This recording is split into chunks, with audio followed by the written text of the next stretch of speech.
20,000 ఎకరాల్లో మునిగిపోయినటువంటి పంట 20,000 కాదన్నాడు ఆయన, ఇంకెక్కువ 20,000 అని. ఇవన్నీ అబద్ధపు బూటకాలు ఇవన్నీ కూడా. 50,000 ఎకరాల దాకా కూడా 40-50,000 ఎకరాల దాకా కూడా మొత్తం నీట మునిగిపోయింది. నీట మునిగి వరద నీళ్ళల్లో వరి తెర్లు అయిపోయినటువంటి పత్తి చేన్లు. వరి పత్తి ఒకటే కాదు, మొక్కజొన్న సర్వనాశనం. మొక్కజొన్న, వరి, పత్తి ఆ ప్రాంతంలో ఏది ఏ పంట లేదు. ఈ పంట అని కాదు, ప్రతి పంట మొత్తం నేలపాలైపోయింది, నీటి పాలైపోయింది ఈ పరిస్థితి. ఇక నేల వాలినటువంటి మొక్కలు, నేల వాలలేదు రా నాయన, మొత్తం సర్వనాశనం. ఇక చేతుకు రాదు వీళ్ళు నేల వాళ్ళని ఆవాల్ని. ఇక పలు చోట్ల కొట్టుకుపోయినటువంటి పంటలు, ఇక పంట నష్టం వివరాలు సేకరించాలి. మంత్రి తుమ్మల అంటున్నాడు పంట నష్టం సేకరించాలి అనుడే. ఆ పంట నష్టానికి పరిహారాలు చెల్లించిన దాఖలాలు.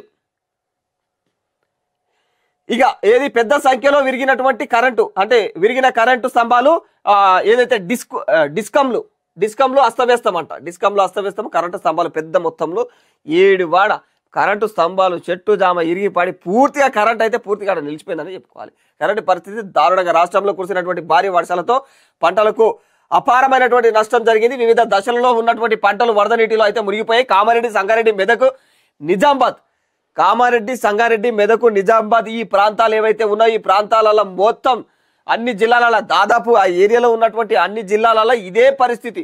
ఈ 4 పేర్లు మాత్రమే చెప్పుకుంటా ఉన్నాం మనం, కానీ ఇంకా వాళ్ళ గోడు గీసరిల్తున్నాయి రిమైనింగ్ జిల్లాలది కూడా.